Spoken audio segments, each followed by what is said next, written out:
WhiskyJason here, whiskey from the viewpoint of an American over here in Germany, tasting often rare and exotic whiskeys.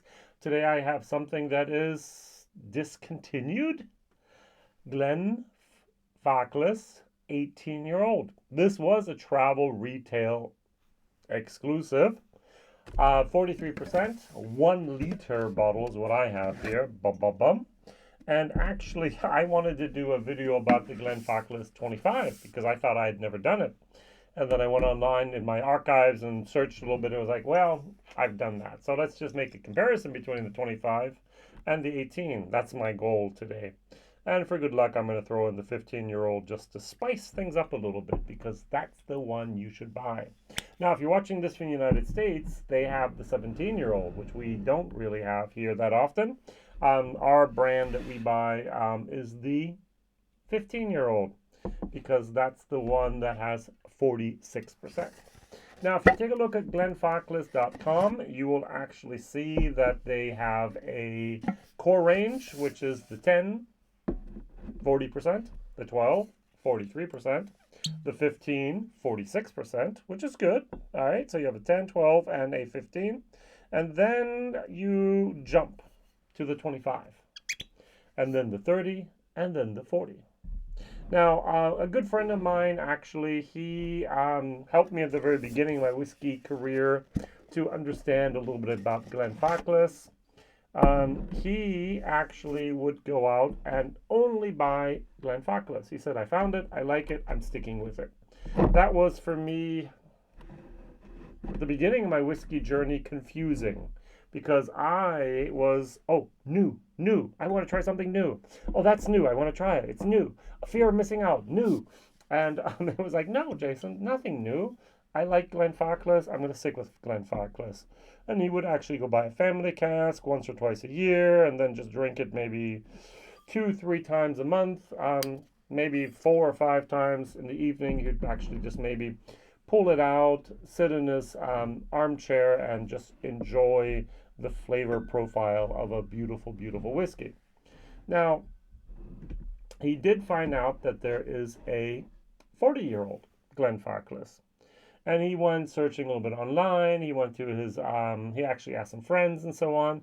And way back when, in the year 2016, he actually found a bottle of Glenfarclas, 40 years old, for 280 euros. And he was absolutely just enjoy. It was fabulous. He was bliss. And then a year later, it was empty. He said, I have to go buy a new one. Tried to buy it for 280. It was 400 euros. And he was like, all right, good. I can't find it any place cheaper. I'll pay the 400 euros.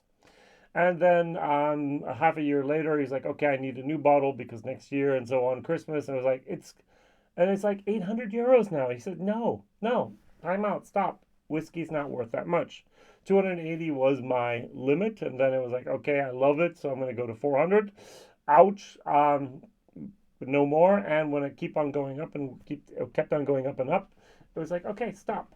And that's one way of actually regulating supply and demand, price.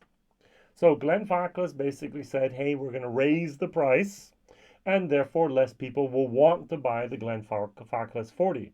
Now, think about that. 40 years ago, 1980, they had to make that whiskey that's now 40 years old. 1980s were not the good years for whiskey. That was the whiskey luck. That was the sea of whiskey. People were actually reducing the amount of whiskey they produced. And even the 30-year-old, that's 1990. That still wasn't actually the boom of the single malts yet. So, and that's why there's that gap. There's the gap between the 25 and the 15 because they do have enough of the 10, the 12, and maybe even the 15 at the moment where they can push it out the door and say, hey, here we have it. But they need to keep back. And that's the second way of actually controlling your stock and being able to have enough cask for the future is just to discontinue something. And there might have been people who loved the 18. There might be people who loved the 17. There might be people that love the 19. There might be people that love the 21. Gone. Now, there are individual shops where you can find this. You can find this, for example, in one shop in Germany at the moment that I could find for 80 euros. You can find the 15-year-old almost in every shop I could find there. It is readily available, 55 euros, worth the money. You can find the 21-year-old in many of the shops as well. I don't know if it's really, that's a 25-year-old. It's 160. Now, we do have the rule of 25 times 10, so 10 euros per year. That's 250, so that's a bargain. But this is 43, this is 46, this is 43. If we go down to the 12, it's 43. If we go down to 10, it's 40. All right. The 21-year-old at the moment is 135 euros over here. We'll see. Now, Glenfarclas has been working with the same bodega now for 25 years. And the bodega is called, if I remember correctly, it's the Jose and Miguel Martin Bodega. And they supply the whiskey casks. Now, if I go back here, Whiskybase, 154844. This was bottled on the 7th of March, 2018. So I think it was one of the last ones they actually bottled in the year 2018. Going back to my nice little book here, my Bible, my malt whiskey yearbook, and I go to Glenfarclas, I have something that I really didn't know. So it says here, which I kind of like, Glenfarclas new make is heavy, pungent, and fruity. They start collecting the middle cut at 52% ABV, but while the vast majority of Scottish distilleries stop well over 60, usually 62, 63, the Glenfarclas carry on down to 58 in order to catch some heavier spirits, which will then be transformed during the maturation to earthy, leathery notes that add depth and complexity. Yay! So, those tails, we have the heads, the hearts, the tails. We want the hearts. Now, everyone's usually starts in the same place. The heads, we know, bad. Okay, the heart, and then we can go into the tails a little bit. Glenfarclas does it. The longer you keep in the cask, the better it gets. That's something they found out. Now, something I also did not know is that in 2020, remember, pandemic, COVID, and so on, they had 1.8 million liters. They actually closed the visitor center for, I think, 2 years. One of the persons at the distillery, one of the workers, caught COVID and died. And they were very, very strict about people coming in there and keeping it COVID-free. So 2021, their goal is to make 2.5 million liters. They have 3 wash stills with a rummager in it. That because they're direct fire, they have gas, and they actually have a flame underneath it, not a steam jacket, but flame. And the rummager actually scrapes around the bottom of the pot still so that it does not stick, does not burn to the pot still, the wort, the mash. And the rummager is made out of material that is less hard, softer than the copper. And so it actually, the rummagers have to be replaced after a while because they wear out. Wear out means there's friction. Friction means there's particles that are set off. So we have in our whiskey maybe copper particles, and maybe we have a different metal as well in there. All right, microscopic, minuscule. Now, 38 dunnage warehouses is what they have, and they're adding 4 new ones, so they're actually producing more than they've ever had because they ran out of space, which I think is very, very, very interesting. And the fermentation time is a minimum of 60 hours, and at the moment they're doing 102 hours. All right, very, very nice. So that's that for the Glenfarclas history lesson. One thing I don't understand, why do I have sulfur? Now, I was listening to a podcast with Chris Morris. He was at the Bourbon on the Banks, and someone interviewed him. And he said back then with his master's collection, first of all, they did a wine cask, and that needed to, of course, be done very, very quickly because that wine in the cask can easily spoil. But the next one he did, it was port. He said, port doesn't spoil. Yeah, you don't have to worry about the port going bad. I was like, okay, I understand that. And I've never had a sulfured port cask finish ever. But what I have had unfortunately, very often is red wine, which I understand, and sherry. Now, port is usually 20+% ABV. I just read how long can a port bottle be kept open, and the consensus is anywhere between 3 weeks to 3 months to 3 years. So it depends on who you ask. Port, really, they get a little flat. They can get a little bit of a vinegar moment if they have too much air in them, but they're not really going to go bad quickly. Now, sherry, on the other hand, the finos, the amontllados, the mozzanillas, they will go fairly quickly bad, like days, just like a normal wine, because they matured underneath this flor, this yeast layer, and therefore they're not used to having any type of oxidation.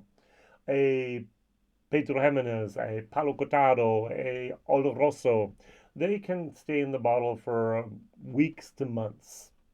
They did not say years, they said weeks to months. So my question is, why are they putting sulfur into these sherry casks? Do they really need to do it?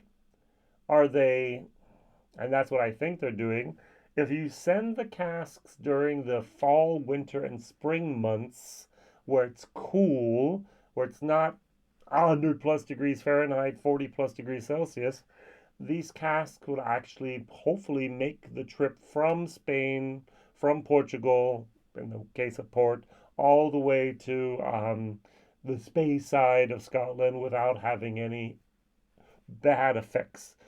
A refrigerator container would be the perfect solution if that's really the problem in the summer.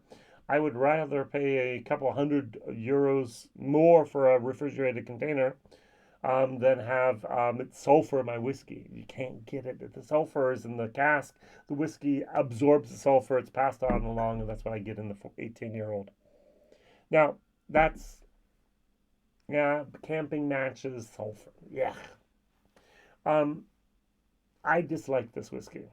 I'm going to give this, actually, I haven't even tried. I tried it in my German video. This is like a C-D+. It's a D+ whiskey, to be honest. Value for money, I think I paid €60 for this in the 1 liter. It's now €80, also D. The 15-year-old,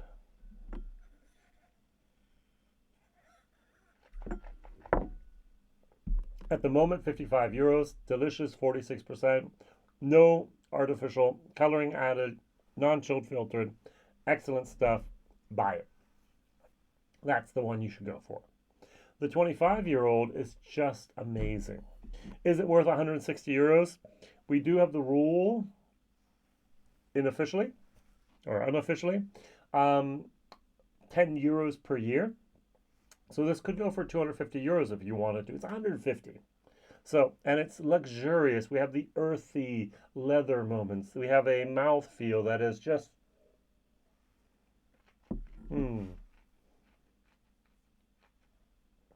silky, luxurious. That is an awesome, awesome whiskey. Now, there's one thing I must warn you about with Glenfarclas. They are a family-owned company, which is great, which means there's not an international corporation behind them. There are no shareholders that are pressuring them to say, hey, make quarterly profits. These are people who can actually think about their own family and also about then the consumer. And yet, they embrace batch variation. You can buy one bottle of the 25-year-old and find it the best thing God ever made. You can buy the next one and go, oh, what's happened here? Something's wrong. And you can buy the next one and say, oh, it's very good. Not as good as the first batch, but very good. And the fourth batch could be actually just average. It's like, okay, the other two are better, but it has to deal with the fact that they are small batch. That means maybe 40, 50 barrels together. And they will be variations in those batches. And they just said, live with it. That's what it is. We guarantee that every drop of whiskey is at least 25. We guarantee every drop of whiskey is 15. We guarantee that every drop here is 18. But if there's a couple bad casks they put in there, oh well, that's life. And I think that's our problem sometimes with Glenfarclas. Many people fell in love. I did as well at the beginning with Glenfarclas. I adored it. I loved it. I bought bottles. I was like, oh, great. I tried the family reserves and it was like, I'm paying 300 euros for something I don't like. Oh, no. And it's just like, well, take a step back. I can recommend the 15-year-old.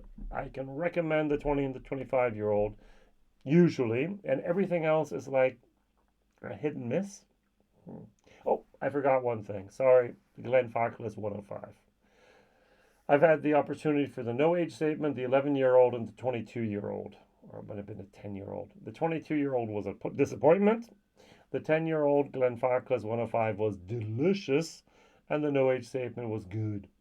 And so those were the things I would actually go for as well. So my question of the day, after all this ranting, all this information, all this thing, is can someone out there tell me where does the at what ABV do the casks actually spoil? I do know that I actually have a cask in Ireland. I bought new make from a new distillery and asked them to fill it into a port cask.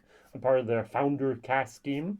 And I said, hey, I'd like the port cask, no problem. And about a month later, they said, sorry, Jason, your port cask arrived, or our shipment of port casks arrived.